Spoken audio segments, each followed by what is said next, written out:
my fellow Blue Jackets fans, and welcome to Boom and Gloom. This, of course, is a Columbus Blue Jackets podcast where I discuss the boom and the gloom, or the good and the bad, of CBJ hockey. My name is Anthony. You might have seen me on social media as Whaler Jacket, and I am North America's longest suffering hockey fan. If you're new around here and don't know why I call myself that, well, I explain it almost every episode, so feel free to listen to the introduction of a previous episode if you're interested.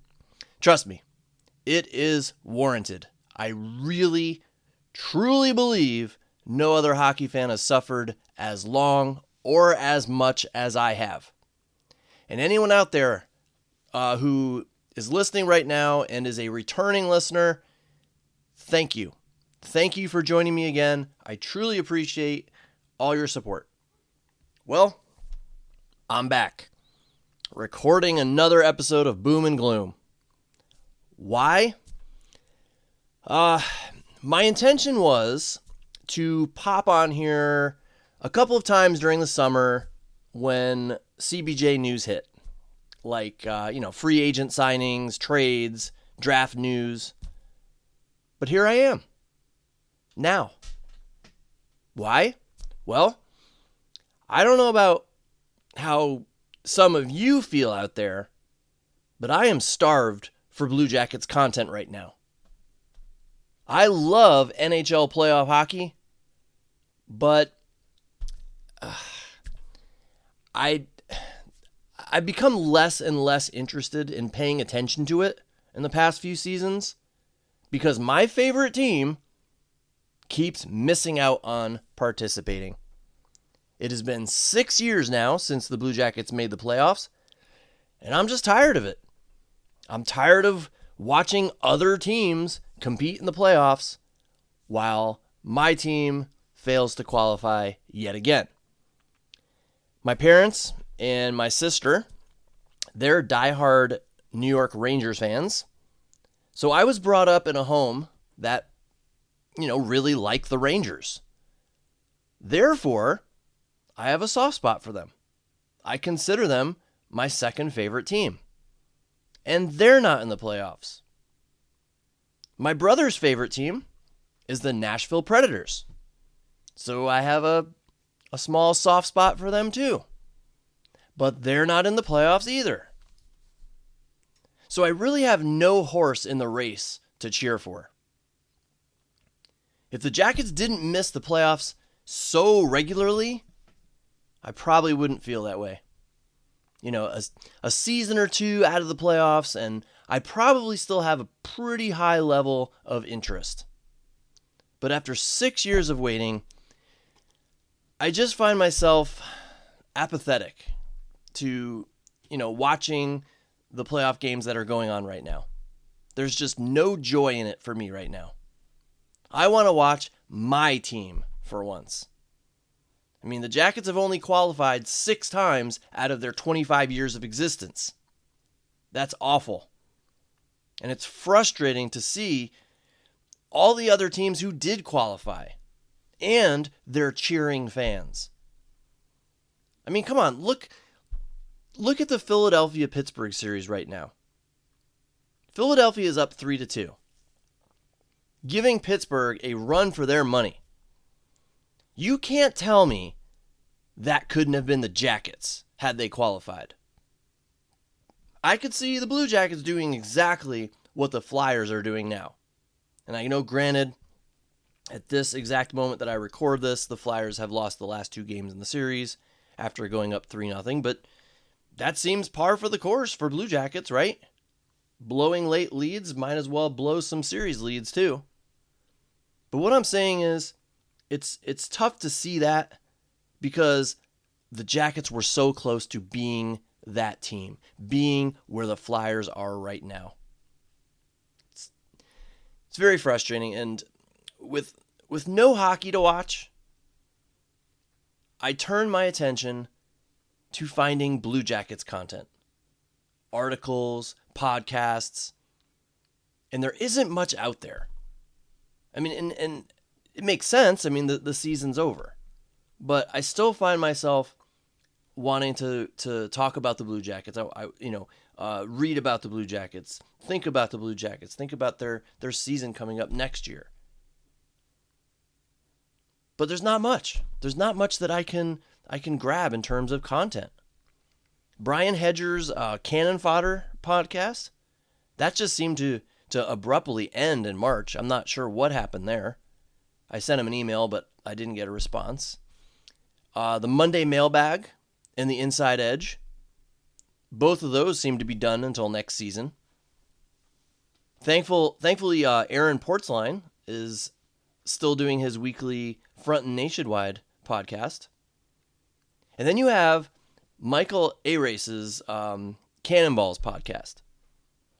I'm not sure if that's going to continue throughout the off season, but I hope it does. He and his three adult kids lately, they're a good listen, and I highly recommend it if you haven't checked it out yet. And there are a couple of other Blue Jackets podcasts out there, but honestly, none that I really enjoy listening to. So I thought to myself, if I can't find Blue Jackets content right now, then dagnabbit, I'll just make some myself. And that's what I'm here doing right now. Now, I mentioned the Cannonballs podcast. Michael Arace and his sons recently recorded an episode where they graded each Blue Jackets player's performance this past season. I appreciated their analysis, and I thought to myself, I can do that. I'm a teacher. I give grades almost every day. So that is what this episode is all about. I'm going to be talking about what grade each Blue Jacket player deserves. But first, some quick news to share. It was announced that assistant coaches Scott Ford and Mike Haviland and video coach Aaron Augustitis, I don't know if I butchered that name, but I'm going with Augustitis, they would not be returning to the Blue Jackets next season. Now, this move makes sense to me. These were Dean Evason's guys. When Rick Bowness arrived, he inherited them. They were not his guys. And while Bowness said that they did a great job, and I believe that he truly feels that way, they were not his guys. Okay?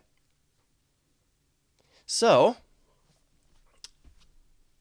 Bones has a lot of connections throughout the league. And I understand if he wants to, bring in assistants that he feels will best suit his plans going forward. My only hope, though, as I've mentioned previously, is that one of those guys is going to be Trent Vogelhuber. Now, this is not breaking news or cutting-edge analysis here, okay? This is just common sense and what has been talked about by multiple people. The Jackets like Vogelhuber. He's done a great job in Cleveland. They certainly don't want him bolting for another team and becoming the next Jared Bednar. He needs some NHL experience, though. So the thought is, promote Vogelhuber to assistant coach, have him learn from Rick Bowness, have him get some experience and learn how the NHL operates, and when Bones is ready to step down, well, then you have his replacement right there waiting in the wings. And I've seen this idea everywhere on social media, so if we fans and writers are thinking of it, then certainly the Jackets front office has at least already considered it. Hopefully that will be a move they make because I feel that is the right move to make. Let's see, other quick stuff. I look back and I shake my head at all the Blue Jackets fans out there who were constantly defending this team during their collapse they had down the stretch. There's still time. Every team loses some games. They're not going to win every single game. Stuff like that, you know. Now, I'm mostly talking about the group posts I read on Facebook. The fans going at each other there. Oh my goodness, the name calling, the insults, insulting one another. It was quite annoying, and that's why I was only ever a reader. I was never a contributor to those groups. But when I saw the collapse happening, I would read the comments of the deniers out there and think, haven't you watched this team in the last 25 years? These are the Columbus Blue Jackets. And yet they went on defending this team right to the very end. But I have to say, I admire them. Okay, to have such rose-colored glasses to watch this team through is very admirable. I wish I could be so positive about this team, so confident and so forgiving. But at this point, no, I am done with that. Show me the playoffs. Show me sustained success. Just having an improved record, or even just squeaking into the playoffs, no longer good enough for me. Okay, I am too old. I have done this for too long. I've watched this team for far too long without experiencing the joy that most other fans have experienced. Because, most other fans have seen their team at least get past the second round once in their lives. I just read something the other day, actually, that only the Blue Jackets and the Kraken have ever not made it to a conference final. Those are the only two teams that have never made it to the conference final in the NHL. I mean, heck, we can't even say our favorite team has made it past the second round. Can't even say our team has finished in second place ever in the division. 25-year-old franchise, and can't say it. So again, I admire the fans who can be so okay with mediocrity or less than mediocrity. I am not. And I admired them, even though I didn't believe them. I thought they were crazy for thinking this. But I admired them for not giving up hope, for being so optimistic when the team was clearly taking a nosedive. But here we are again. And I have already said that I will not spend another dime on this team until they turn things around. No shirts, no hats, no jerseys, no game tickets, all right? I'm not even going to pay for a ticket to go see them play. Not until they turn things around. I have spent enough on this team. And it's time they started giving back to me. And I say me, of course, but I mean we. Like us the fans who have supported this team for far too long without seeing them do much of anything. And okay, one more thing. Zach Werenski. He was seen on stage at a Luke Combs concert, chugging a beer, I think. And you, of course, have fans out there complaining. He just finished a season. A disappointing end to the season, and he's out chugging beers at a concert. Well, tell me this, all right? How long do you think Zach has to stay in his bed crying after the season is over? When is it okay for him to get back to his normal life? I think it's crazy how many fans that I've seen complain about this, weeks after the season ends. I think, what's it been, 2 weeks at this point?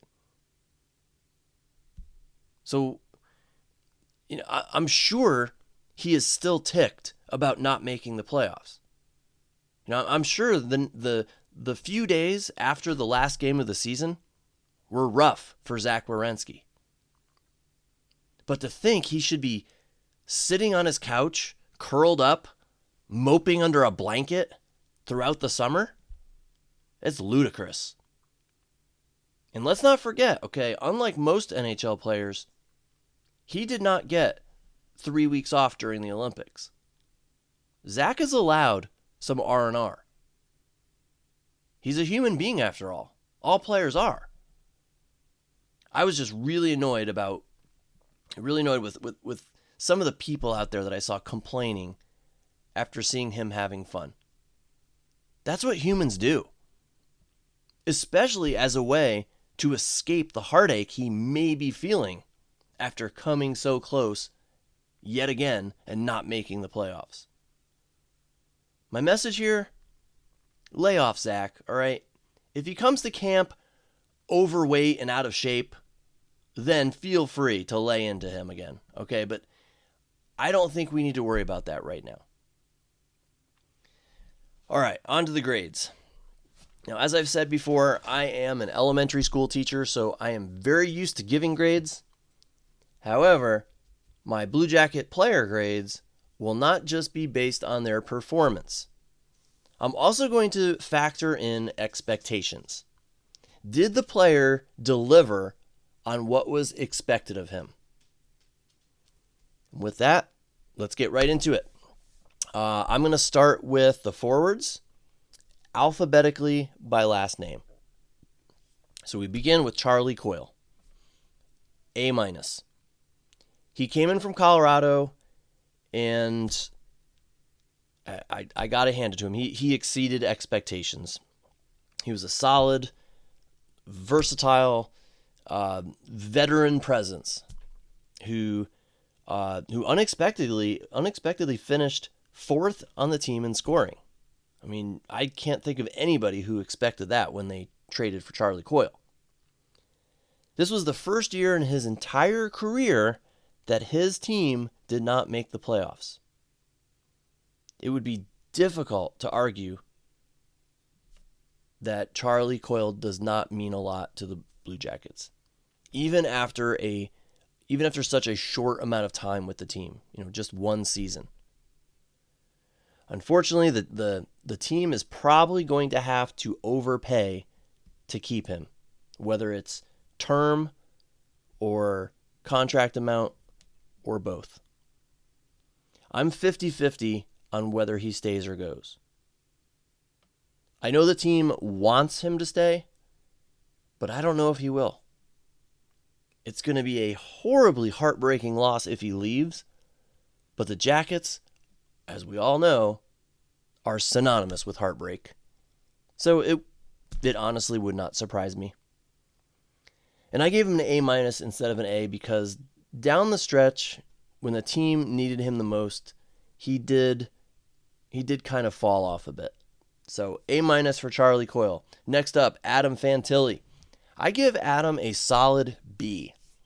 Above average play, because I always consider C a C grade average. So I'm giving him a B, above average play, and definitely a winning attitude.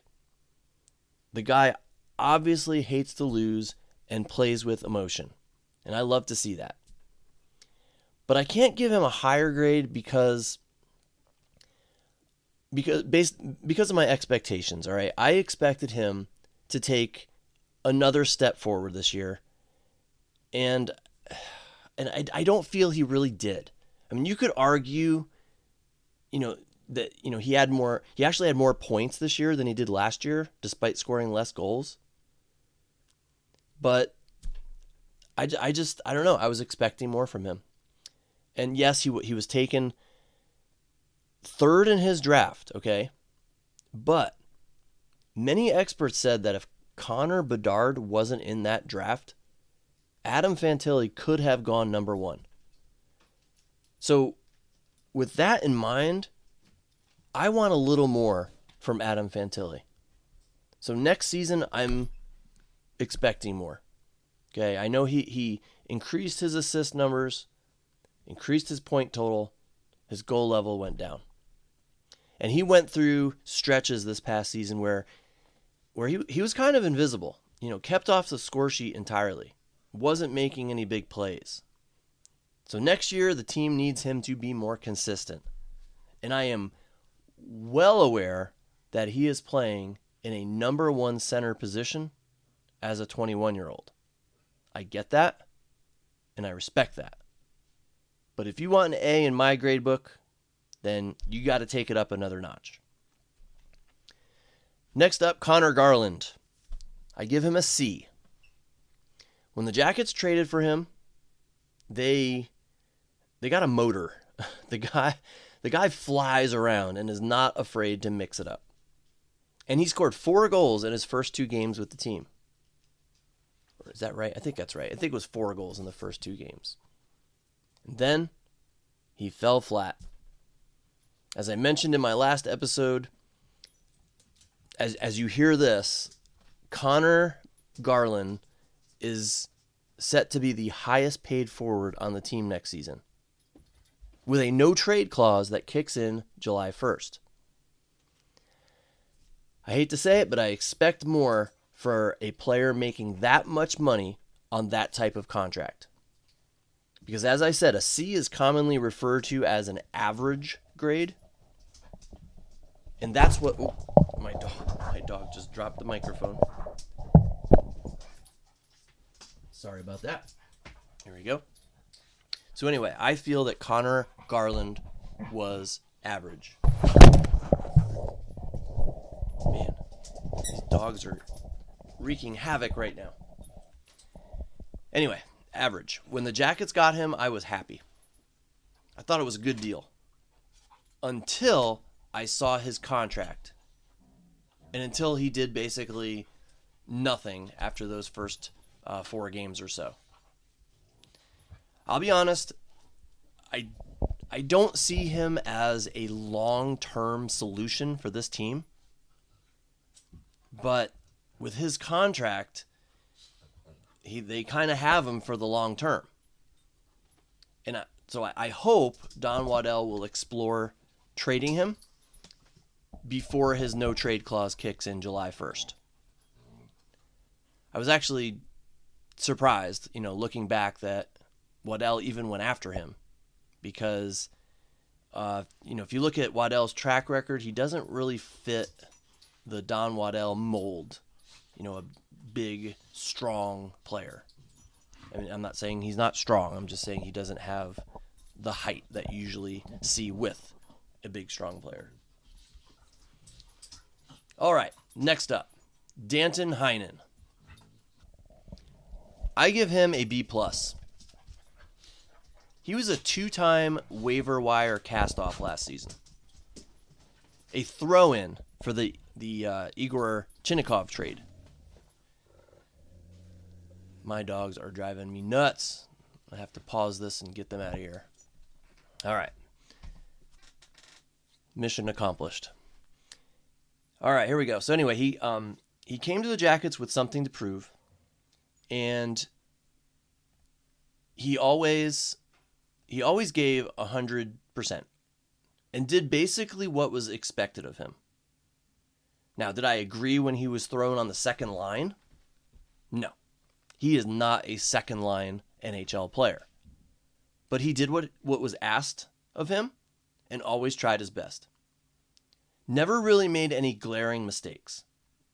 He was the player he was supposed to be. Maybe even more. So as a third or fourth line player, he played well. So he gets a B+ for me. He is an unrestricted free agent too. Do I hope the Jackets retain him? Not really. He is kind of a dime a dozen type player. Fills the need when necessary. But I don't feel like he should be a priority to be signed by this team. If the Jackets want a culture change, he seems like an easy piece to change without, to change out with someone else. Boone Jenner is next. C-. I give Boone a C as a player. an average player who played anywhere from the second to fourth lines. He can still win faceoffs. He can still put in a goal here and there.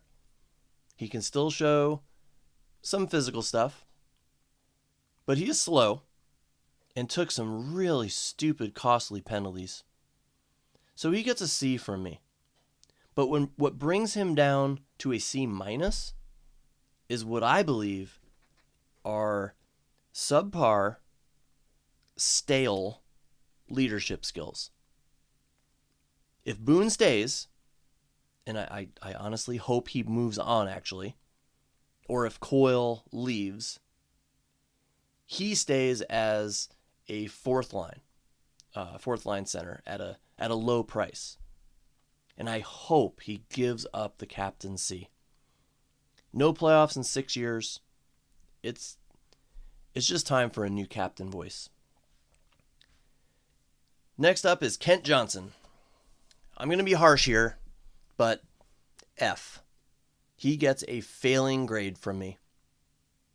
I can't remember ever seeing a player regress as much as he did when a team needed him more. He was supposed to take another step forward this season. Instead, he took several giant leaps back. He failed, plain and simple. He did not meet expectations. In fact, he fell far, far short of them. Considering he was a 5th overall pick, and I think this was like his 4th season now, this was a massive failure on his part. I believe if you looked at a list of reasons why the Jackets did not make the playoffs this season, the regression of Kent Johnson and Sean Monahan are right near the top, maybe even at the top. He had 17 less goals than last season.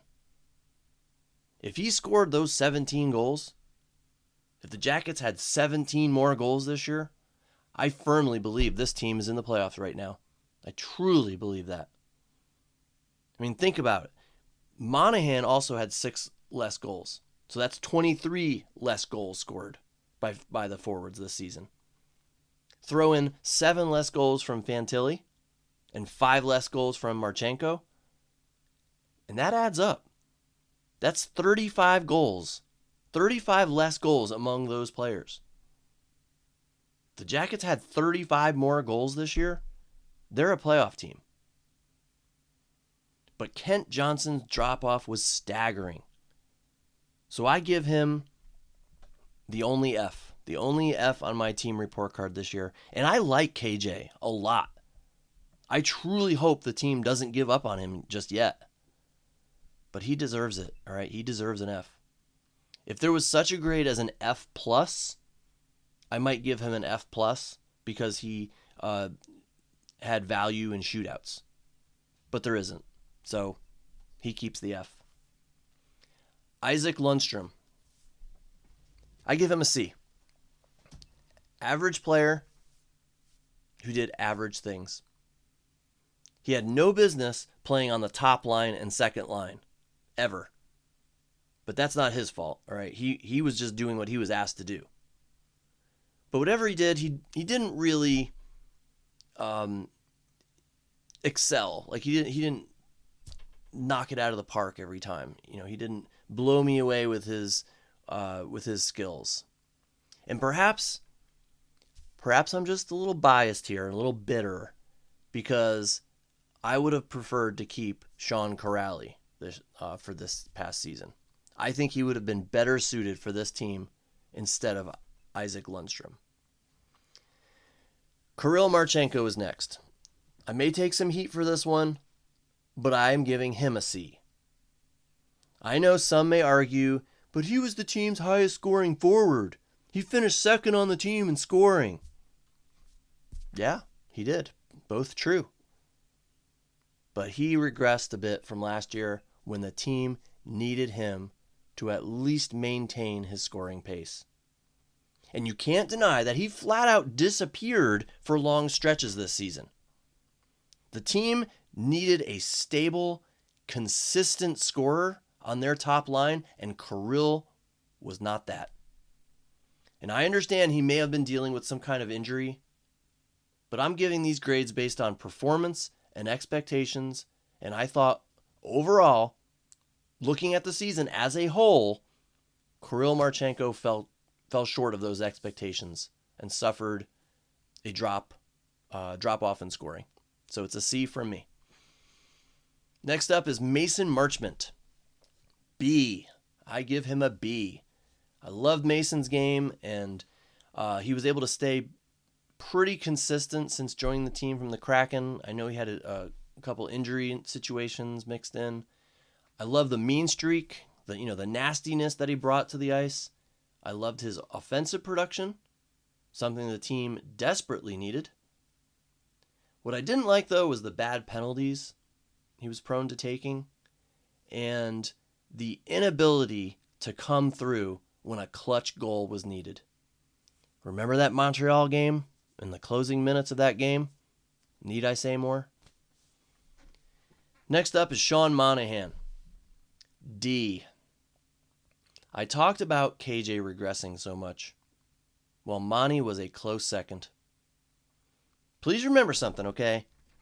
Sean Monahan was the Jackets' #1 center last season and played well there as the team's #1 center last season. Played on a line that was one of the best in the entire National Hockey League. This season, he was a shell of himself. I firmly believe he brought down production from everyone he played with on that second line. I mean, if you look at all the people that played on that second line who struggled to score, the common denominator was Sean Monahan. And of course, he was demoted at times to the fourth line. And again, this is the guy who was our #1 center last season. He definitely subseeded expectations.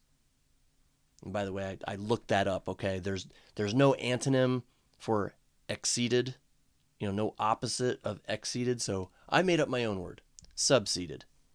That's what Monahan did. And I realized that he was supposedly also battling injuries. But again, my grades don't take any of that into consideration. Honestly, I don't care. What I care about is this team winning, and Monahan did not do enough to help make that happen, so he gets a D. Matthew Olivier, I give him an A-. You can't ask for much more out of Olivier. Once he was injured, along with Damon Severson, it seemed like the team just couldn't recover. They collapsed. He was the team's best forechecker. He was feared on the ice, and he was perhaps the heart and soul of the team. Without him in the lineup, the Jackets, they just faltered. And the only reason I didn't give him a solid A is for a few mistakes that he made in situations where maybe he should not have even been on the ice in the first place. And for breaking his hand when the team needed him most. He didn't need that fight. I get it. It's hockey. It happens. But man, maybe he should have tried to avoid hitting that helmet so much. I'm assuming that's how he broke it. Quick related side note with that. It is illegal to remove your helmet before a fight in the NHL or to intentionally remove an opponent's helmet. But what about a teammate? If you see your teammate square off against an opponent, could a teammate skate over quickly and remove the helmet for him? If both combatants had a teammate do that, would that help prevent broken hands? I think it might be a legal loophole. But of course it would negate the purpose of the rule, which is to prevent head injuries due to falls. Anyway, just wanted to share that. So back on topic. Next up is Cole Sillinger. Really like Cole's game this year. The third line with Olivier, Coyle, That was the team's best, most consistent line. So I give Cole a B. He always gave 100%. You could always see the hustle in his game every game. Apparently, I didn't realize this. I forget who said this. It was one of the writers who covers the Jackets. One of the reasons he was drafted so high was because of his wicked shot. Well, I hope we get to see that more in the years to come, because a team starved for offense really could use a number 12 overall pick. I think it was 11 actually, to put more pucks in the net. And if Coyle leaves, if Charlie Coyle moves on, I wonder if Cole Sillinger will slot back in at center on the third line with Olivier, and then a new winger joins them. And I think Cole would do okay with that. Last forward I'm going to talk about is Dmitry Voronkov. I'm giving him a D+. One of the Jackets' most frustrating players to me. How can a 6'5" behemoth of a man play like a 5'11" guy? Voronkov does not use his size enough to his advantage. And he's slow. But opposing players should fear being on the ice at the same time as him. But he doesn't take advantage of that. He doesn't play with enough oomph. It has become his MO to start a season strong and then completely fizzle out. And I don't have the stats in front of me, but it was like he had like 1 or 2 goals since January, which led to his benching. 1 or 2 goals since Rick Bowness came aboard. 17 goals on the year. Top power play goal getter. And the coach opts to bench you. Something is wrong there. So it makes me wonder if Voronkov is going to be trade bait this summer. So that's all the forwards. Sure, there were others like Zach Aston Reese and Brendan Gaunce. But I'm just sticking with the players that played the majority of the season with the team. So on to defensemen. Starting with Jake Christensen. C. I'm giving him a C. You may not remember, because this seems to have been overlooked a lot, and it seems like it was so long ago now. But Jake Christensen played second pair minutes all last season. He was good enough to be on the Jackets' second pair pretty much all season long. This season, though, 7th or 8th defenseman. Could hardly crack the lineup. And when he played, he didn't do anything special. Never stood out. Never showed he belonged on a second pair anywhere in the league. He didn't make an abundance of bonehead mistakes either. But I would expect someone who played all year long on a team that just missed the playoffs by 2 points last season to show some fire this season and prove that he belonged as a regular in the lineup. But Jake didn't show me that. Next up is Dante Fabro. I give him a D+. The theme this past season seemed to be regression, because Fabro did just that as well. Last season, he was a revelation as Zach Werenski's partner on the top pair. This season, Fabro played more like a third pair defenseman or a 7th defenseman even. Just very disappointing. He shined last year, got a nice new contract, and then didn't live up to expectations. Next up is Eric Gudbranson. I give him a D. He's a likable guy. He has experience, obviously. But he made way too many mistakes for my book and looked slow and out of place, despite his physical play. And I forget what winning goal it was, maybe Boston, where If you watch the replay, he just takes his sweet time getting up off the ice in front of the goal, and player just shoots the puck right in. Now, Gutty grew on me after the first season, after I railed on the Jackets for giving him what I felt was an awful contract. He grew on me, but he fell out of my favor this year. Injured more often than not, and just made some bad decisions. And overplayed, too. Overplayed by the coach, if you ask me. Next up is Denton Mateychuk. I give him an A-. He did not make a whole lot of mistakes this season. He just went out there and did his job. Gave his all. And he's still learning. He is a young guy. So for a young guy to do what he did, I think he deserves a grade in the A range. He contributed quite a bit on offense as well. I would have liked for him to seize a few more opportunities, but I think he is on a good path right now. Next, we have Ivan Provorov. Yeah, Ivan Provorov is a workhorse. I get that. Yeah, he never gets hurt. Yeah, he can move the puck and contribute offensively here and there. But man, he makes some poor choices out there. Some of his passes, oh my goodness. I forget what overtime it was, but the Jackets were desperate to get possession of the puck. He got possession, and it was like a split second later, he flings it out to center ice. Inexplicably, there was no reason to do that. He just got the puck and immediately flipped it out to center, gave possession back to the other team. And I can't remember what game that was, so I can't tell you what team it was. So I give Ivan a solid C, an average grade. Damon Severson. I'm going to surprise myself here.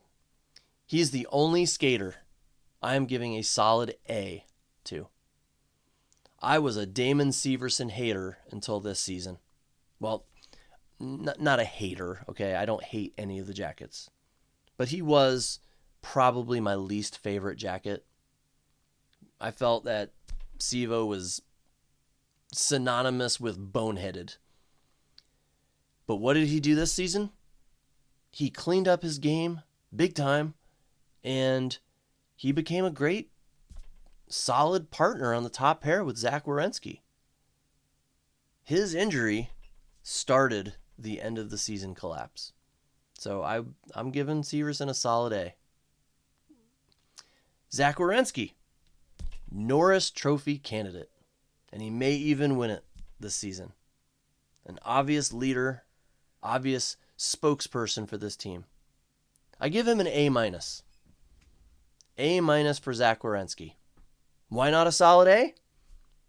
Because he faltered down the stretch, okay? He didn't keep pace from his pre-Olympic days. Had he kept going at that pre-Olympic level, this team may be in the playoffs right now. And finally, last defenseman is Igor Zamula. I give him a C. As a 7th or 8th defenseman, I think he performed fine. Average 7th or 8th defensive performance. He did what was expected of him with limited ice time. Made some pretty good passes out there once in a while. I liked his vision. But I hope to see him use his size more to his advantage. And I'm not sure if his contract status. I did not look that up prior to recording this. I'm not sure if he's a unrestricted or a restricted free agent or something else. I'm not sure.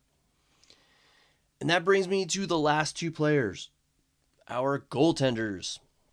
First up, Jet Greaves. Only the second Jacket I am giving a solid A to.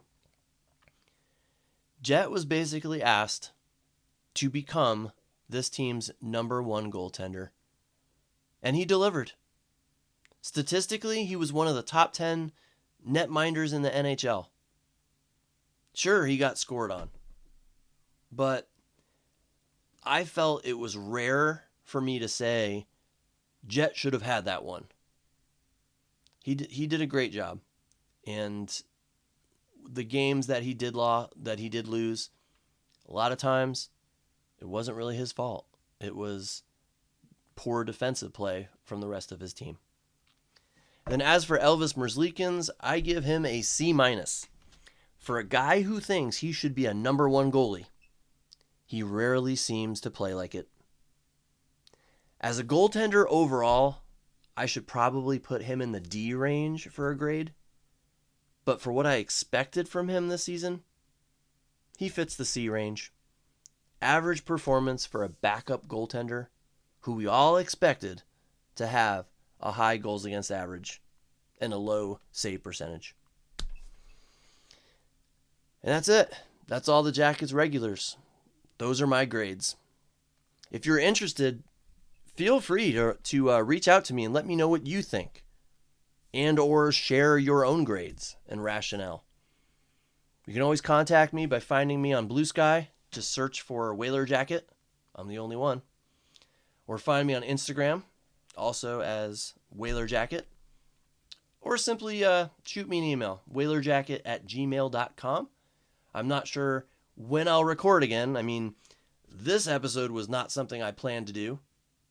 But again, with so little Blue Jackets content out there right now to tide me over until next season, I figured I could scratch the itch myself.